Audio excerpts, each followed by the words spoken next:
안녕하십니까. 한 주간의 글로벌 이슈를 몰아보는 주간 글로벌 인사이트 9월 첫째 주 글로벌 열쇠마리 지금 만나보시죠.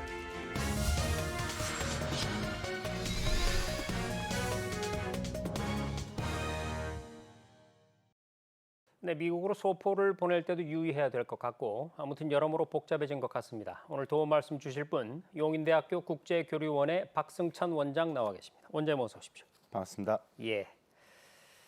자, 지난 7월 31일이었죠. 미국 소액 면세 제도, 그러니까 $800 미만 면세였던 것이 트럼프 대통령에 의해서 폐지가 됐습니다. 그러면서 8월 29일부터는 미국으로 발송되는 모든 물품에 이 물품 가액과 관계없이 관세가 부과되기 시작한 건데요.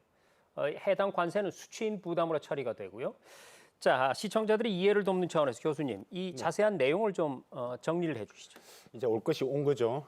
사실 오늘 이 주제가 사실 예전부터 제가 관심을 가졌고 또 이제 관련된 뭐 책도 뭐 냈고 여러 방송을 했었는데 이제 왔는데 사실 이게 어떻게 보면 우리가 잠시 후에 또 이야기를 하겠지만 중국 견제가 뭐 가장 핵심인데 네. 우리가 지금 타격을 받게 됐습니다. 자, 그럼 이게 어떤 내용이냐라고 했을 때 뭐 일단 쉽게 말씀드리면 이제 뭐 우리가 생각할 때 우리가 직구 역직구의 개념에서 뭐 우리가 역직구죠. 미국인들이 우리나라 제품을 살 때, 혹은 미국인들이 중국산 제품을 살 때 그런 규정이 미국은 그러니까 이제 한 번 할 때 $800 미만은 세금을 안 낸다는 건데 내라 이런 거죠 이제는.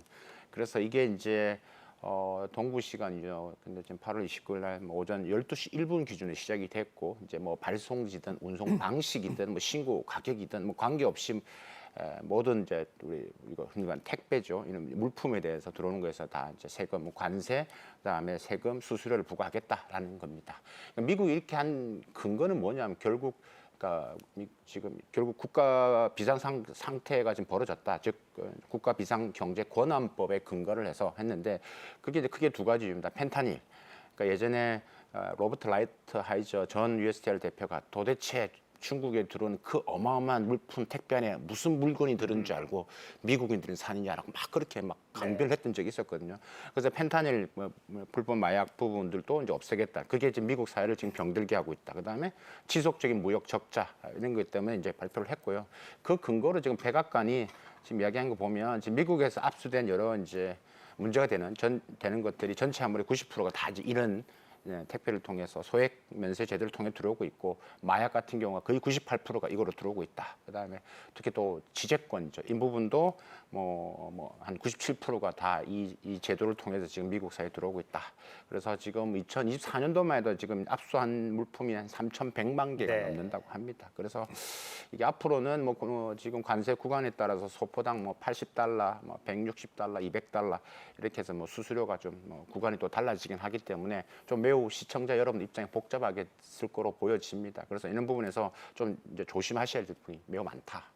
그러면 지금 이 세계적으로 소액 면세의 이 거래량이 어느 정도인지 그리고 그게 폐지됨으로 인해서 받을 타격은 어느 정도인지 궁금하네요.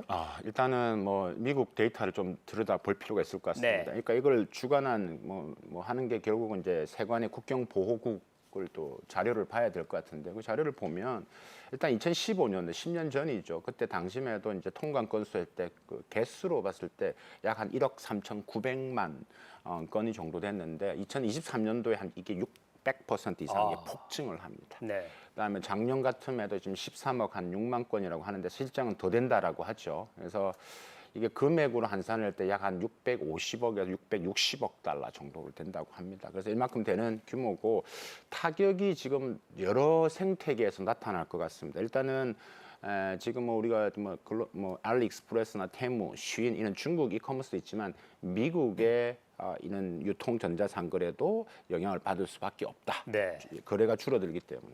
두 번째가 이제 물류 유통기업들이 있죠. 그래서 이제 이거를 이제 워낙 이제 물류를 할 때 예를 들면 뭐 한국이나 중국에서 미국에 보낼 때 시간이 너무 길다 보니까 이 잘 팔리는 제품 같은 경우는 미리 갖다 놓는단 말이죠. 그게 이제 미국, 캐나다에도 그 사업을 하고 계신 분도 있고 네. 또 우리 기업도 그렇게 하고 있는데 이게 한국 내 물류 기업도 마찬가지죠. 이런 기업들 이제 뭐 영향을 받을 수밖에 없을 것 같고요. 당연히 물건을 만들어내는 제조사들, 뭐 작은 규모의 브랜드사들도 영향을 받을 것이고요. 근데 그것보다 지금 가장 지금 미국 내에 있는 여론을 좀 살펴보면 미국 소비자들이 가장 큰 영향을 받을 거다라는 것들이죠. 그러니까 네. 그러니까 전미 경제 연구소 자료를 보면 미국 가구당 한 연간 한 136달러 정도가 추가적으로 비용을 더 그러니까 소비자가 돈을 더 내야 된다는 이야기죠. 네. 가격이 올라갈 수밖에 없기 때문에. 그러니까 이런 전방위적 생태계에서 지금 뭐 타격은 불가피해 보인다라고 말씀드릴 수 있겠습니다. 자, 지금 설명을 자세히 해주셨는데 그런데요. 이 세계 언론들이 이 부분에 대해서 기사를 쓴 걸 보면 소액 면세 폐지는 세금의 문제라기보다는 패권의 문제다 이렇게 얘기를 하고 네. 있어요. 그러니까 공급망 재편의 분수령이 될 것이다 이런 얘기인데 중국 얘기죠. 맞습니다.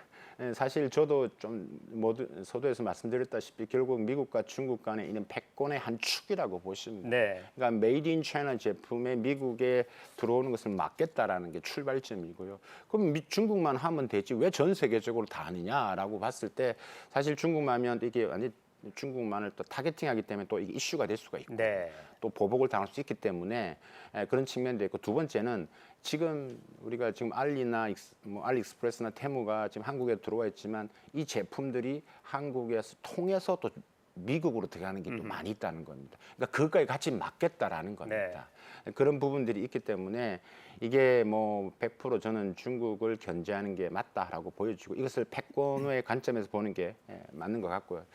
그만큼 지금 뭐 실제 지금 미국으로 들어간 모든 이런 소액 물품 택배 같은 경우도 지금 뭐 60% 이상 지금 2024년도만 보더라도 한 14억 개 이상이 되는데 60% 이상이 다 중국에서 온 거고 중국산이라고 중국에서 온 거지만 또 다른 나라에서 온 것도 사실 그걸 추적해 보니까 결국 중국에서 우회적으로 들어온 것이다. 만들었다는 거죠. 그렇기 때문에 있죠. 그래서 뭐 그냥 순수하게 지금 미국으로만 나간 것만 보면 2023년도 지금 뭐 테무 같은 경우가 약 한 매출이 한 90억 달러. 네. 그다음에 시인이 한 60억 달러. 근데 이게 또 여러 지역을 또 경유해서 간 거 합치면 더 어마어마하게 됐죠. 그렇습니다. 중국의 입장에서는 미국과 패권 경쟁에 사활을 걸고 있는 상황에서 맞습니다. 이거 참 심각한 상황인데 말이죠. 가만히 있지는 않을 것 같은데 중국 측의 반응이나 대응은 어떻습니까? 일단 뭐 공식적인 입장은 정부 차원에서 입장을 좀 안 하고 있지만 사실 이게 중국산 우리가 테무나 혹은 알리익스프레스가 중국 내에서 판매되지 못한 여러 가지 제품들이 이 기업을 통해서 지금 해외로 지금 뿌리고 있기 때문에 어떻게 보면 중국 내에 있는 소상공인들 혹은 작은 규모의 제조업을 도와주는 거기 때문에 큰 역할을 하는 것들이죠. 네. 그래서 했는데 중국 지금 뭐 정부는 공식적인 멘트는 지금 뭐 좀 자제를 하고 있지만 뭐 지금 바로 관계가 있는 뭐 중국의 택배 협회라든가 뭐 그다음에 중국에 있는 뭐 우리가 공산품을 만드는 뭐 중국 경공업 연합회라든가 강력한 메시지를 내고 있습니다. 결국은 미국 소비자들만 안 좋을 거다. 네. 그럼 결국 미국 소비자들이 돈을 더 내야 된다라는 이야기를 하고 있고요. 어떻게 대응할 것이냐라고 봤을 때 지금 지금 뭐 해외 시장이 이제 뭐 직접 못 가니까 결국은 물류 창고죠. 직접 만들어내고 있는 것들이죠. 그러니까 예를 들면 테무가 우리나라 김포에 물류 창고를 만드는 것도 우리나라도 있지만 거기를 찍고 또 보내는 목적이 있거든요. 네. 그래서 이제 직접 이제 미국 내 해외 물류 창고를 예전부터 이제 2, 3년 전부터 이미 중국에서는 있는 플랫폼 대표적인 플랫폼 기업이 알리, 테무, 쉬인인데 네. 이미 미국 내에서 지금 물류 창고를 만들고 있고 계속 가속할 것으로 보여집니다. 두 번째는 어떻게 대응하고 있냐 제가 쭉 한번 뭐 관찰을 해보고 추적을 해봤을 때 결국은 미국에서 좀 시장 다변화를 했는데 유럽을 많이 공격을 했는데 유럽까지 지금 이렇게 나오니까 그렇죠. 좀 상황이 녹록치 않죠. 그래서 결국은 동남아 시장 그다음에 우리가 남미 시장 이런 쪽으로 시장을 또 확대하려고 지금 전방위적으로 하고 있고 사실 테무가 지금 전 세계 한 100개 가까이 되는 나라에 나가 있습니다. 알리는 200개가 넘고요. 그러니까 이런 네. 부분에서 시장 다변화를 또 집중적으로 좀 하고 있는 것 같습니다. 그렇군요. 해외 비축 판매 방식 그리고 시장 다변화 이렇게 지금 중국 기업들은 대응을 하고 있다는 건데 조금 전에 소비자 말씀하셨는데 말이죠. 네. 뭐 가장 궁금한 건 그겁니다. 이번 조치가 미국 내 소비자들에게 그리고 전 세계 소비자들에게 뭐 얼마나 직접적으로 영향이 있을까 하는 문제. 사실 일단 관세가 붙으면요. 가격이 높아지니까 저 같으면 똑같은 물건이 들어오는데 네. 그런데다가 또 이 저가 상품들이기 때문에 $800 이하에 네. 사실 서민층이 대부분이란 말이죠. 이용자들이. 그러면 그 가격이 비싸지니까 안 살 것 같거든요. 그렇죠. 어떻습니까? 안 살 가능성이 매우 높죠. 그러니까 지금 난리가 난 거죠. 네. 그렇기 때문에 이게 말 그대로 이제 우리가 이 소액 면세 제도, 그러니까 이제 우리가 직구, 역직구 이렇게 이해하시는 게 가장 편할 겁니다. 네. 다른 말로 하면 국경 간 전자상거래, 아까 앵커님이 말씀하셨다시피, 그러니까 이게 과거에는 간소화 절차였거든요. 네. 그냥 통과됐던 거야.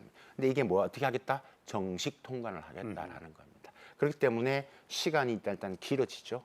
그 다음에 지금 800불 이하 면세를 돈을 이제 세금을 더 내야 되니까 금액이 다 올라갈 수밖에 없죠. 그렇죠. 그러다 보니까 이제 이는 수수료가 높아지기 때문에 이제 당연히 이제 소비자 입장에서는 부담이 더 클 수밖에 없고, 특히 이제 뭐 우리가 국제 뭐 특성업체라고 하고 뭐 3PL이라고 하죠. 제3자 더 third party라고 하는 물류 기업들인데, 이런 택배 기업들 같은 경우도 이 처리 속도, 우리가 직구하면 이 배송 기간이 또 매우 중요하거든요. 그렇죠. 배송 기간이 길어지면 네. 사람이 잘 안 하거든요. 맞습니다. 네. 그러니까 이게 그 전에 한 1일 혹은 조금 길으면 3일인데 이게 더 길어져 3일 이상으로 소요되면 사람들이 구매가 떨어질 수밖에 없다라는 것들. 왜냐하면 세관 검사도 해야 되고 관세 납부하는 그런 시간도 있기 때문에 그래서 있고, 또 하나 특히 이제 중국산 같은 경우 우리가 미중 간에 또 지금 무역 관세가 있기 때문에 트럼프발 관세로 인해서 지금 한 54% 정도 되는데, 지금 만약에 $50라고 예를 들었을 때 트럼프 관세가 지금 무역 관세가 붙으면,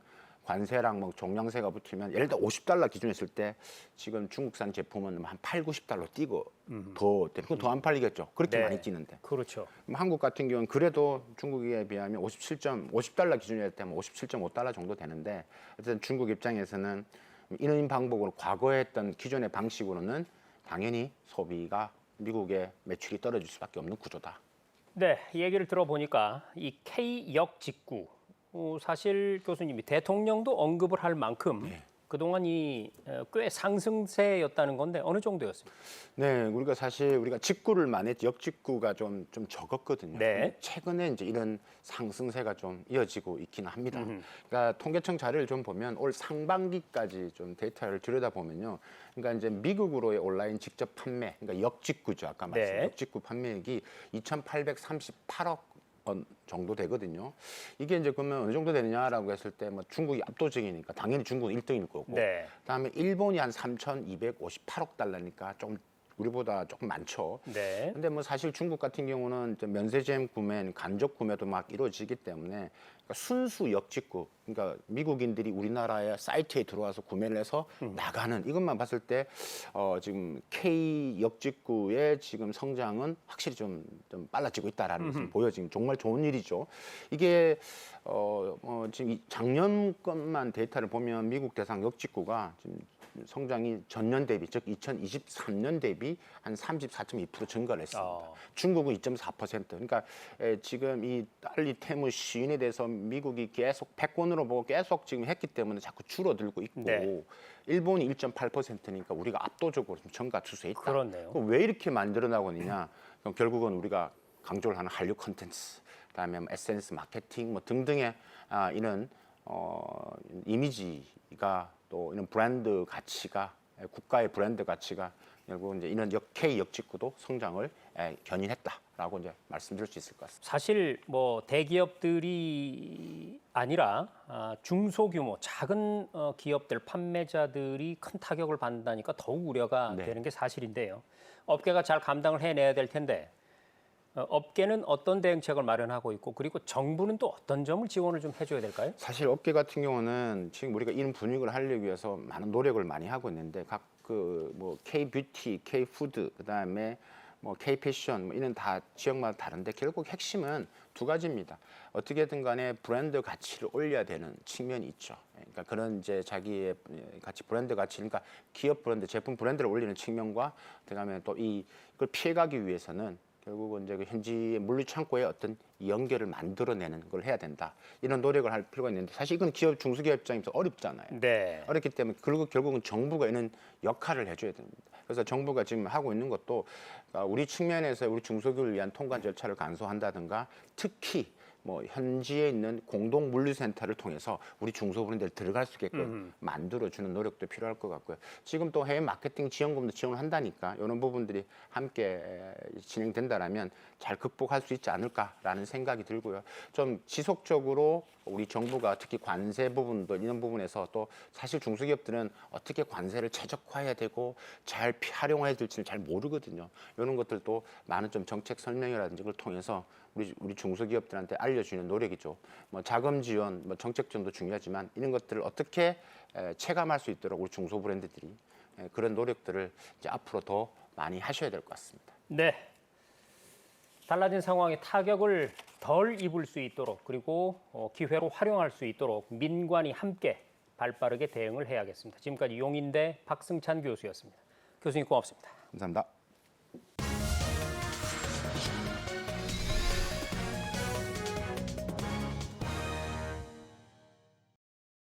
고작 17cm 정도의 열쇠고리 인형에 왜 온 세계가 들썩거리는 걸까요? 오늘 도움 말씀 주실 분으로 한성대학교 사회과학부의 권상집 교수 나와 계십니다. 교수님 어서 오세요. 예, 안녕하세요. 네. 전 세계가 한마디로 라부부 아리 중이다 이렇게 표현해도 될 것 같아요. 교수님, 도대체 이 라부부라는 게 무엇이고 지금 얼마나 인기몰이를 하고 있나요? 예, 그 라부부의 신드롬에 대해서 설명을 드리자면 10년 전으로 시간을 돌려야 될 것 같습니다. 네.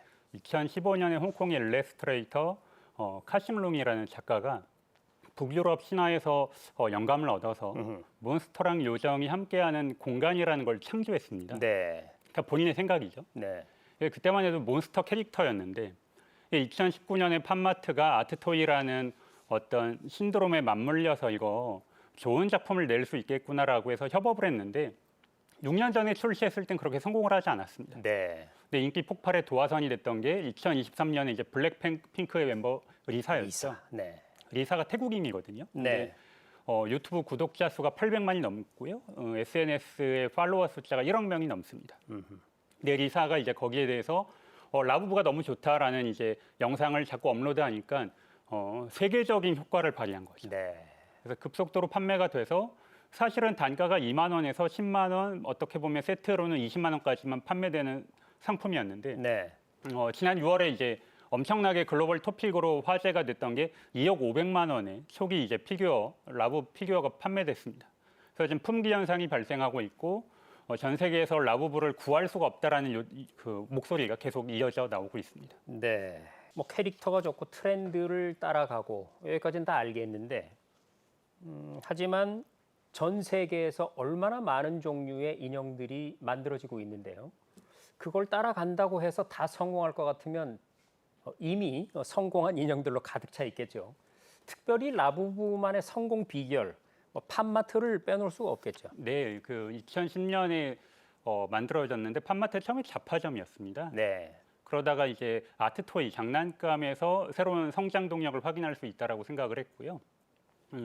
팜마트가 이 라부부 현상을 일으켰던 성공의 계기로는 이제 랜덤 박스 효과, 이제 블라인드 박스라고 하는데 네. 그 박스를 열기 전까지 내가 좋아하는 색상과 소재와 어떤 색깔을 갖고 있는 제품인지를 확인할 수 없거든요. 그게 사실은 소비자에게 초기에는 불만 요소가 될 수 있으나 네. 갈수록 그게 두근두근거리는 어떤 설렘 맞습니다. 효과로 예, 확률형 이제 그 소비라고 해서 반복 구매를 유도할 수 있는데 그렇습니다. 생각을 해보시면 아이돌 포토카드에 기반해서 우리가 K-팝 음반을 계속 구매하는 소비자의 어떤 특성과 닮아 있다라고 생각을 하시면 될 것 같고요.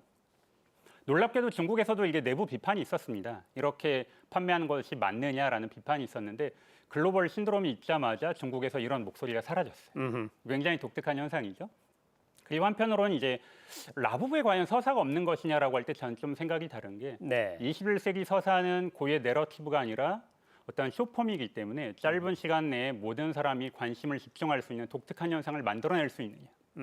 그리고 인플루언서들에게 영감을 불어 넣을 수 있느냐라는 두 가지 방향이 중요한데 라부부가 이걸 절묘하게 확인했다. 그래서 뭐 데이비드 베컴이나 리사를 통해서 단기간에 마케팅 비용을 거의 들이지 않고 전 세계로 라부부의 파급 효과를 만들 수 있었다. 이건 굉장히 영리했다라고 생각합니다. 그렇군요. 자, 2019년에 판매되기 시작해서 불과 몇 년 만에 큰 성장을 이뤄냈는데 이 라부부는 사실 교수님께서 설명해 주신 것처럼 그리고 글에서도 지적을 하셨던 것처럼 가능성도 크지만 한계도 명확하지 않습니까? 네, 맞습니다. 예를 들어서 지금의 뭐 까치나 호랑이가 그 키링이 팔리는 건 사람들이 캐대언을 봤기 때문이고 맞습니다. 거기서 감동을 받았기 때문에 사는 건데 네, 그렇습니다. 라부부는 서사가 사실은 뭐 그런 정도의 서사는 가지고 있지는 그렇죠. 않단 말이죠. 자, 그럼에도 불구하고 뭐 작년 한 해 판매 개수가 저는 30억 개라고 들었는데 이거 기록적인 성장세 아닌가요, 이 정도면? 네, 엄청나게 성장세고요. 회사로 치면 이제 매출액을 봐야겠죠. 매출액이 5년 사이에 10배가 올랐습니다. 놀라운 건 작년에 2조 5천억 가까이 벌어들였던 팜마트 매출액이 올해 벌써 상반기에 넘어갔습니다. 네. 올해 5조를 예상하고 있고요. 팜마트의 시가총액이 작년 이맘때 10조였는데 지금 70조가 넘어갔습니다. 이게 얼마나 큰 수치냐? 대한민국의 모든 컨텐츠 기업을 합쳐도 사실은 3분의 1이 안 됩니다. 시가총액에서.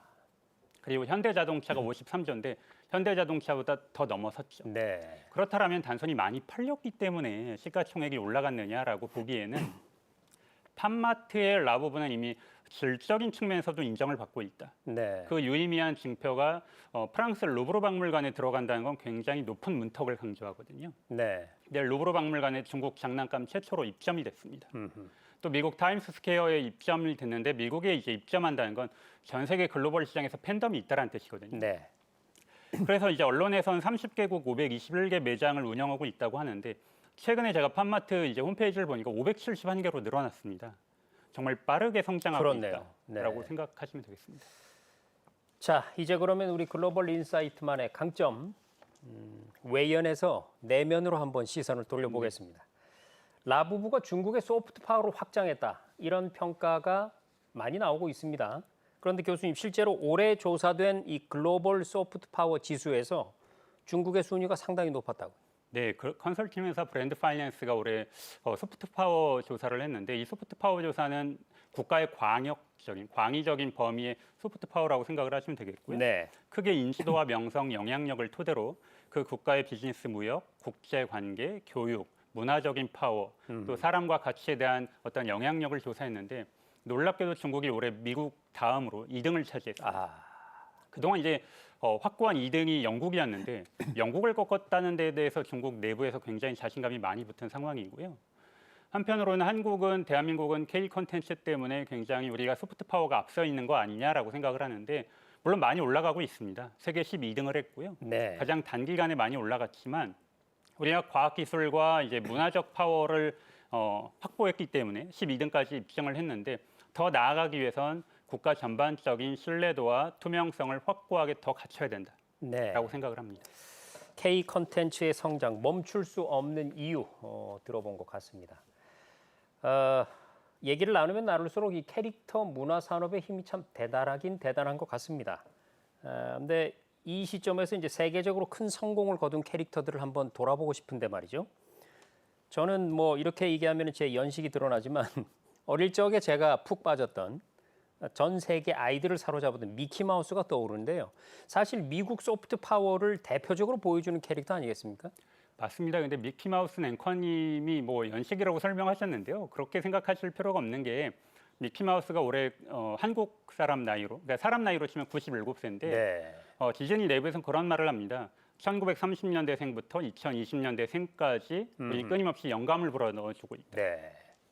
미키마우스가 왜 중요하냐면 단순히 전 세계에서 6조 원을 매년 거둬들이는 수익을 떠나서 저는 애니메이션이 캐릭터가 산업화되는 변곡점을 만들어냈다라고 네. 생각을 하고요.